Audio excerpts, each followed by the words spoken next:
Alors bonjour, la présente conférence sur qui sommes-nous, nous les humains, présente la naissance de l'univers et de la vie.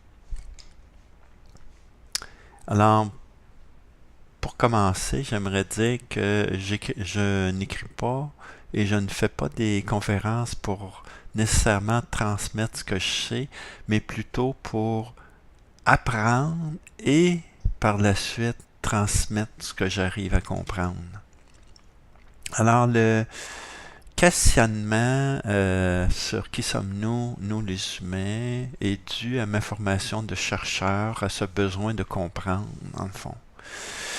Particulièrement à la retraite, j'ai éprouvé un besoin de plus en plus grand de compréhension sur c'est quoi au juste l'apprentissage, c'est quoi le rôle du cerveau dans notre vie, c'est quoi le rôle des émotions, des valeurs, de la personnalité. Alors, toutes ces questions devenaient importantes. Dans le fond, je voulais en arriver à faire une synthèse de mes connaissances sur l'être humain. Ça me donnait l'occasion d'approfondir, de chercher, de lire, d'analyser et par la suite de partager. Alors ce questionnement-là est important essentiellement pour connaître l'histoire de notre développement.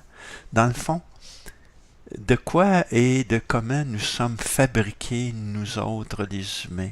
Comment fonctionne notre organisme et notre personnalité.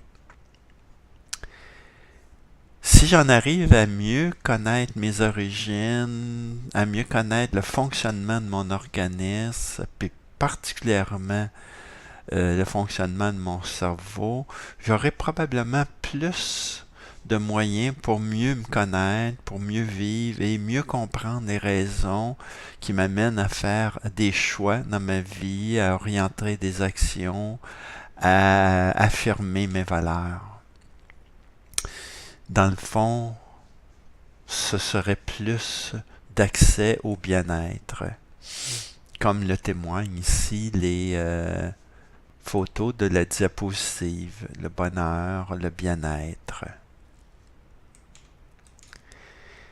Alors, il est important de connaître quelques limites à la compréhension de qui sommes-nous, nous les humains.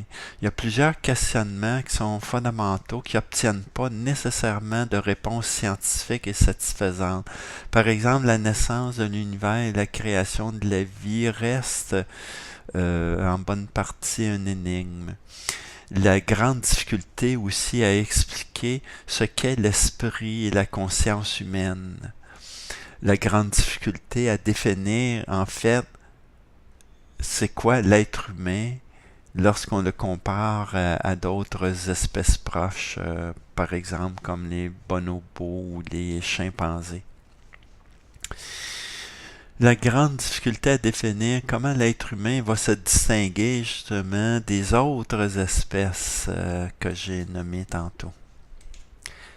Alors, si l'on regarde dans un premier temps le lieu où nous vivons, notre galaxie, notre Terre principalement, comme être humain, on vit sur la planète Terre qui existe depuis 4,5 milliards d'années.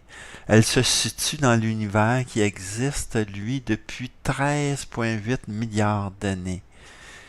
Dans la Voie lactée qui elle-même fait partie de milliards d'autres galaxies. Ça m'a surpris.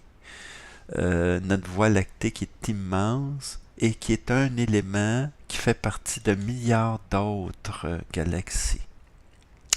Pour ce qui est de la vie sur Terre, elle a été identifiée, en tout cas jusqu'à nos jours, à 3,6 milliards d'années.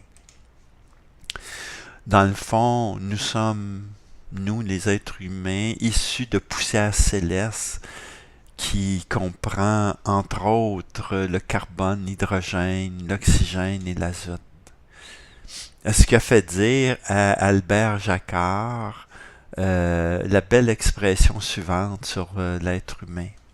Un être humain C'est un morceau d'univers constitué de mêmes protons, neutrons et électrons, mais qui est capable de penser que demain existera.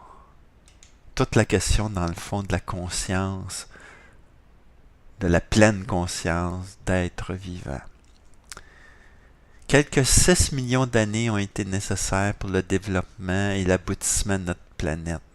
Et c'est au cours des 100 000 dernières années que s'est développé le néocortex, cette calotte de tissu cérébral qui a favorisé, dans le fond, notre humanisation, qui va jusqu'à un certain point nous donner des possibilités différentes des autres espèces qui sont proches de nous.